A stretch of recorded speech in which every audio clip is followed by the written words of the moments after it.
오늘 말씀 제목은 소유를 다스리는 힘입니다. 어떤 분들은 오늘 설교 제목을 보시면서 나도 이 제목에 관심을 가질 만큼 재물이 좀 있었으면 좋겠다라고 생각을 하시는 분이 계실지도 모르겠습니다. 여러분은 재물을 얼마나 많이 가지고 계십니까? 남들이 부러워할 만큼 가지고 계시나요? 최근에는 주식이 많이 올랐다고 하는데 여러분 어떤 종목들을 갖고 계십니까? 크게 대답하지 않으셔도 됩니다. 우리 그리스도인들은 재물에 대하여 상당히 복잡한 감정을 가지고 있는 것이 사실입니다. 왜냐하면 예수님께서 친히 말씀하시기를 너희는 하나님과 재물을 겸하여 섬길 수 없느니라 라고 말씀을 하셨기 때문이죠. 마치 하나님과 재물 중에서 양자택일을 하라는 듯한 말씀을 우리에게 남기셨기 때문입니다.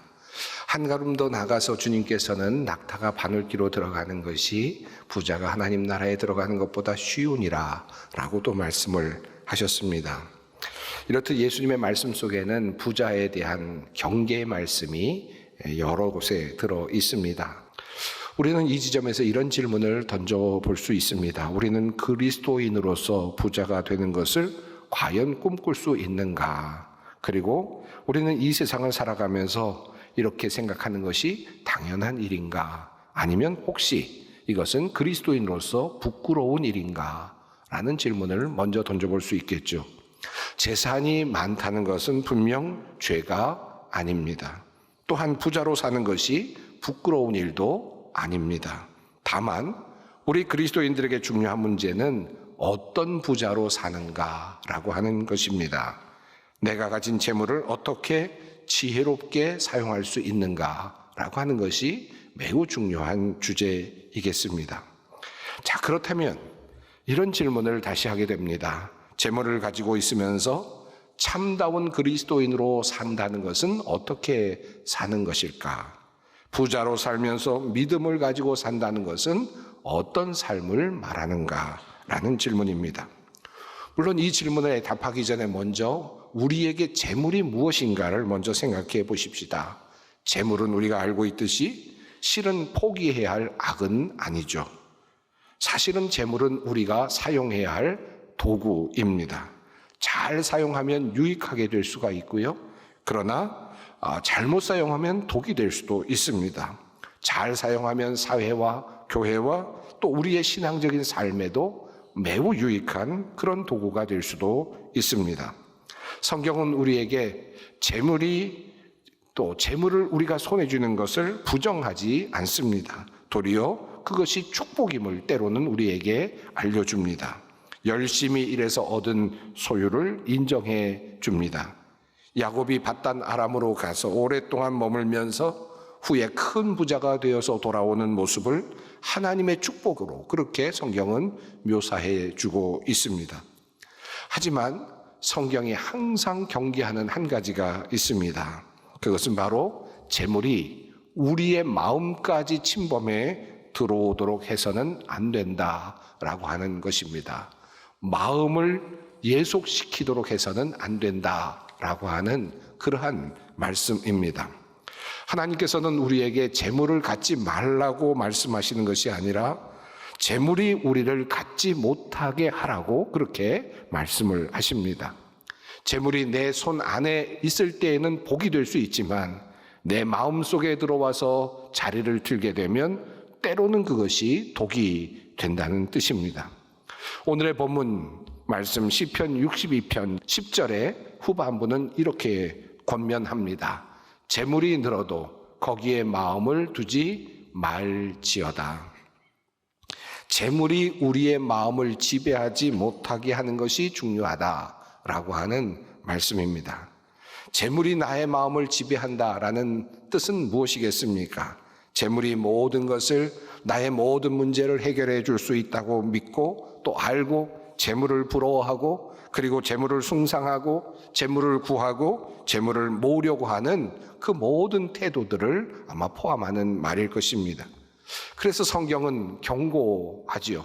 돈을 사랑함이 일만악의 뿌리가 되나니 이것을 탐내는 자들은 미혹을 받아 믿음에서 떠나 많은 근심으로써 자기를 찔렀도다. 실은 이 말씀을 가만히 살펴보면 돈 자체에 문제가 있다고 말하지는 않습니다. 돈 자체에 문제가 있는 것이 아니라 돈을 사랑하는 것이 문제임을 말씀하고 있습니다. 바로 이것이 악이다라고 말씀을 하는 것입니다. 재물 자체가 아니라 재물을 사랑하는 것, 마음에 담고 있는 것, 바로 그것이 문제라는 말씀입니다. 이렇게 돈을 사랑하는 사람들의 마음에는 온통 그 생각이 재물로 가득 차 있습니다. 어떻게 하면 돈을 가질 수 있을지, 돈을 갖는 것이 목적이 되고 방법이 되고 또 방향이 되어 있습니다. 돈의 노예로 살아간다는 것, 사실 그것은 돈 많은 사람들에게만 해당되는 말이 아닙니다. 실은 도리어 그렇지 않을 수도 있습니다. 돈을 사랑하는 것은 돈의 많고 적음, 재산의 많고 적음과 관계가 없이 나타날 수도 있습니다. 어떤 사람은 없는 돈의 노예가 되어서 살아가는 경우가 있습니다. 실제로 돈이 없습니다. 실제로 재산도 없는데 온통 마음은 돈으로 가득 차 있습니다. 돈을 어떻게 벌지? 돈을 어떻게 가져올 수 있지? 돈을 벌려면 나는 무엇을 해야 하지?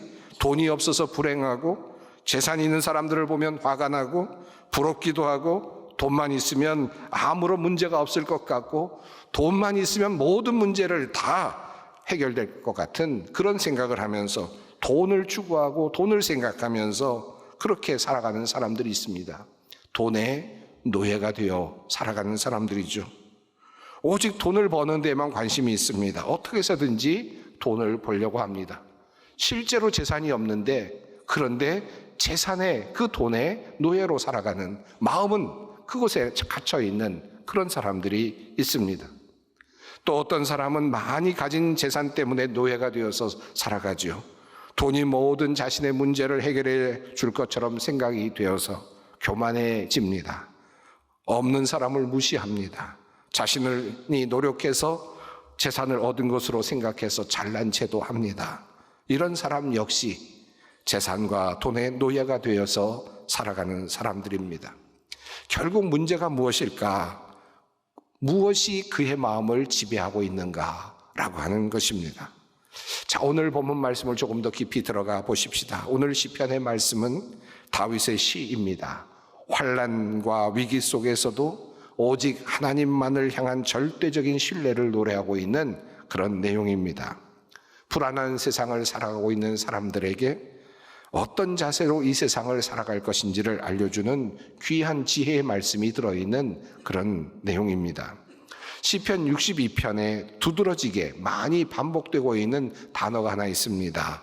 오직이라고 하는 단어입니다. 아크라는 히브리어입니다. 이 단어가 본문에 6번 반복적으로 나타나는데요. 오직 혹은 참으로, 또는 개역개정에서는 잠잠히라는 그런 단어로 그렇게 번역이 되기도 했습니다. 대표적인 표현들이 이렇습니다. 나의 영혼이 잠잠히 하나님만 바라며, 오직 그만이 나의 반석이시요. 나의 영혼아 잠잠히 하나님만 바라라. 오직 그만이 나의 반석이시요. 자, 이런 고백을 하고 있는 다윗의 마음에는 지금 무엇이 들어 있습니까? 돈일까요? 어떤 다른 것입니까? 오직 그의 마음은 온통 하나님으로 가득 차 있음을 볼 수 있습니다. 하나님뿐입니다. 오직 그만이, 오직 하나님만이 지금 나의 반석이시다. 하나님만을 바라본다 라고 그렇게 다윗은 고백하고 있죠. 이 문장을 하나님 대신에 재물로 바꾸면, 돈으로 바꾸면 어떻게 바뀌어질까요? 나의 영혼이 잠잠히 돈만 바라며, 오직 재물만이 나의 반석이시여. 나의 영혼아 잠잠히 재물만 바라라. 오직 돈만이 나의 반석이시여. 여러분 어떻습니까? 이 문장은 처음 듣는 문장일 텐데 여러분에게 매우 익숙하지 않습니까? 성경 구절보다도 훨씬 더 쉽게 다가오지 않습니까? 이게 우리들의 속마음이 아닐까? 우리의 마음의 주인이 누구인가를 생각하게 하는 그런 말씀 아닙니까? 오늘 시편의 말씀은 마음에 무엇을 품고 살아가야 하는가에 대한 지혜를 우리에게 알려주고 있습니다. 다윗은 우리에게 말합니다. 우리 마음에는 오직 주님만이 계시도록 해야 한다. 돈이 많든지 없든지, 또는 왕이 되었든지 높은 지위에 있든지 아니면 낮은 지위에 있든지 어떤 상황에 있든지 그 마음에 하나님께서 계시도록 해라 라고 하는 지혜를 우리에게 말씀합니다. 그러면서 하나님만을 바라고 그분을 나의 반석으로 삼고 살아가는 것이 지혜로운 삶이라고 말하면서 이렇게 고백하죠. 나의 영혼아 잠잠히 하나님만 바라라. 물은 나의 소망이 그로부터 나오는도다. 오직 그만이 나의 반석이시요 나의 구원이시요 나의 요새이시니 내가 흔들리지 아니하리로다. 나의 구원과 영광이 하나님께 있음이요 내 힘의 반석과 피난처도 하나님께 있도다. 백성들아 시시로 그를 의지하고 그의 앞에 마음을 토하라. 하나님은 우리의 피난처시로다. 여러분, 그런데 사실 우리들의 마음은 어떻게 읽혀집니까? 나의 영혼아 잠잠히 재물만 바라라. 물은 나의 소망이 재물로부터 오는도다. 오직 재물만이 나의 반석이요 나의 구원이요 나의 요새이니 내가 흔들리지 아니하리로다. 나의 구원과 영광이 재물에 있음이요 내 힘의 반석과 피난처도 재물에 있도다. 백성들아 시시로 그 재물을 의지하고 그의 앞에 마음을 토하라. 재물은 우리의 피난처이다. 사실 우리는 이렇게 살아가고 있지 않는가? 왜 우리는 하나님을 바라보며 살아야 하는가? 사실 지금 다윗은 우리에게 이 이야기를 우리에게 전해주고 있습니다. 그 이유를 이렇게 설명을 하죠. 아, 슬프도다. 사람은 입김이며 인생도 속임수이니 저울에 달면 그들은 입김보다 가벼우리로다. 왜 우리가 하나님만을 반석으로 삼고 살아야 하는가? 하나님만을 바라보며 살아야 하는가에 대한 그 이유를 바로 다윗은 이렇게 전합니다. 바로 이 구절에 조금 전에 보았던 오직 아크라고 하는 단어가 한 번 더 등장합니다. 아, 슬프도다. 사람은 오직 참으로 입김이며 라고 이렇게 말합니다. 아크 헤벨입니다. 오직 사람은 그저 입김일 뿐이다, 안개일 뿐이다 라고 그렇게 이야기하는 것입니다. 이것을 알고 처신하는 것이 지혜이요 그래서 오직 주님만을 의지해야 하는 것이다 라고 하는 말씀입니다. 그런데도 미련한 사람들은 재물을 의지합니다. 그래서 이야기의 마지막 부분에서 다윗은 이렇게 이야기를 하는 겁니다. 재물이 늘어도 거기에 마음을 두지 말지어다. 재물이 늘어날 때 우리 마음은 본능적으로 그 늘어난 숫자를 요새로 삼으려고 하죠.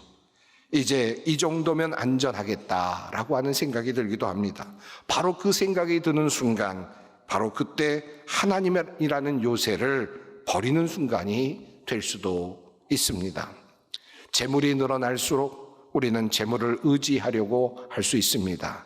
그때 우리의 마음을 지켜내야 한다라는 것입니다. 흥미로운 재물에 관한 내용이 실은 덧붙여져 있습니다. 다윗은 말합니다. 포악을 의지하지 말며 탈취한 것으로 허망하여지지 말며. 이 부분을 남의 것을 빼앗아 잘 살려는 생각을 버리라 라는 말로 공동번역은 다시 번역을 했습니다. 재물의 노예가 되어서 살아가는 사람은 재물을 얻는 과정에서도 불의를 행하게 됩니다. 오직 돈이 목적이고 재산이 그의 가치일 뿐이기 때문입니다. 바르게 벌지 않습니다. 아니, 그러지 않아도 됩니다. 폭력을 통해서 돈을 벌고 부정한 방법으로 돈을 벌려고 하지요. 돈이 목적일 뿐이기 때문에 그렇습니다. 온통 그의 마음이 돈을 얻는 것에만 그렇게 향하여 있기 때문에 그렇습니다. 그렇게 사는 사람들은 아마도 이런 말을 할지도 모릅니다. 왜냐하면 우리의 인생은 오직 입김일 뿐이기 때문이다.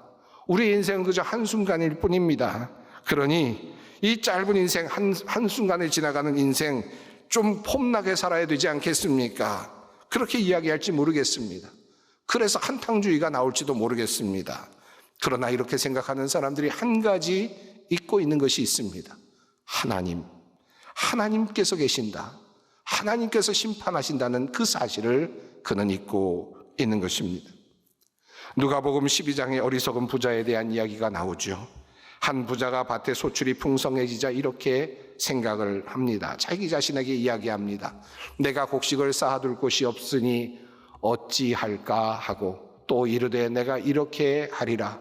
내 곡간을 헐고 더 크게 짓고 내 모든 곡식과 물건을 거기 쌓아두리라. 또 내가 내 영혼에게 이르되 영혼아, 여러 해 쓸 물건을 많이 쌓아두었으니 평안히 쉬고 먹고 마시고 즐거워하자 하리라.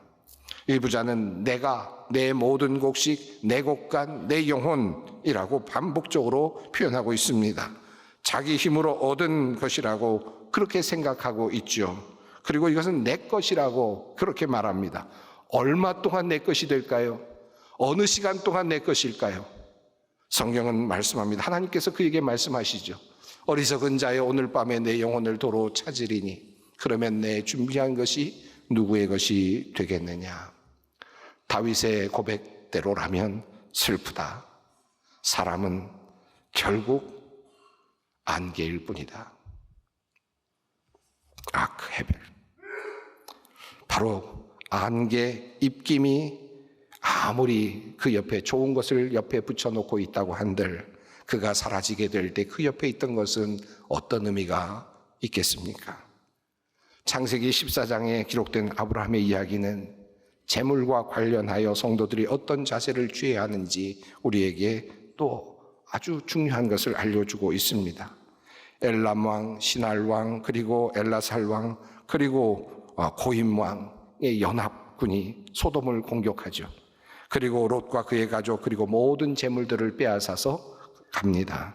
이때 아브라함은 집에서 길리고 훈련한 사람 318명을 데리고 가서 그들을 격파합니다. 그리고 모든 재물과 사람들을 되찾아옵니다. 전쟁에서 승리하고 돌아오는 그 아브라함에게 소돔 왕이 제안하죠. 사람은 내게 보내고 물품은 내가 가지라. 승전한 사람에게 주어지는 당연한 재물 취득권을 인정하는 것이었습니다. 아브라함은 이에 대해서 이렇게 답을 합니다. 천지의 주제이시요 지극히 높으신 하나님 여호와께 내가 손을 들어 맹세하노니 내게 속한 것은 실 한 우락이나 들매끈 한 가닥도 내가 가지지 아니하리라. 그 이유를 아브라함이 이렇게 말합니다. 내 말이 내가 아브라함으로 치부하게 하였다 할까 하여. 공동번역은 이렇게 번역합니다. 아브라함이 내 덕에 부자가 되었다고 할 속셈이요 나는 실오라기 하나 실끈 한 가닥도 당신의 것은 차지하지 않겠소. 오직 하나님께서 나에게 재물을 주신다는 확신이 묻어나는 아브라함의 선언입니다. 사랑하는 성도 여러분, 우리에게 또 여러분에게 재물은 무엇입니까? 우리의 마음을 온통 붙잡고 있는 주인입니까? 혹시 우리는 이 재물과 돈에 꽉 붙잡혀서 꼼짝달싹하지 못하고 살아가고 있지는 않습니까? 이 세상에서 재물과 관련해서 가장 불행한 사람이 있다면 어떤 사람일까요? 돈이 없으면서 마음은 돈으로 가득 차 있는 사람. 돈이 실제로는 없는데 돈 걱정으로 마음이 가득 차 있어서 돈의 노예가 되어서 살아가고 있는 사람이 어쩌면 가장 불쌍한 사람일 것입니다. 다음으로 불행한 사람이 있다면 어떤 사람일까요? 돈이 좀 있으면서 돈이면 다 되는 줄 알고 살아가는 사람일 것입니다. 인생이 정녕 입김에 불과한데 말입니다. 누가 부자입니까? 여러분, 누가 부자입니까? 아마 여러분은 스스로 내가 부자다라고 생각하는 분들도 꽤 계실 겁니다. 그러면 한번 여러분 생각해 보십시오. 돈이 많은 사람이 부자입니까? 큰 건물을 가지고 있는 사람이 부자일까요? 큰 기업을 유지하는 사람이 부자일까요? 아닙니다. 매우 중요한 잣대가 하나 있습니다. 돈으로부터 자유한 사람이 진정한 부자입니다. 돈에 휘둘리지 않는 사람이 진정한 부자이죠. 돈의 노예로 살지 않을 수 있는 사람이 바로 진짜 부자입니다. 부유한 사람입니다. 돈이 없다고 기죽지 않고, 돈이 있다고 으스대지 않고, 돈이 나의 재물이 나의 인격을 건드리지 않고 나의 인품에 영향을 주지 못하는 그런 단계에 있는 사람, 자유롭게 살아갈 수 있는 사람, 돈이 있든 없든지 그것에 관여하지 않고 그 영향을 받지 않고 신실하게 살아갈 수 있는 사람이 진실한 진정한 부자입니다. 자, 이제 말씀을 한번 정리해 보겠습니다. 소유를 다스리는 힘은 어디에서 나올까요? 우선 재물이 마음을 지배하지 못하도록 해야 할 것입니다.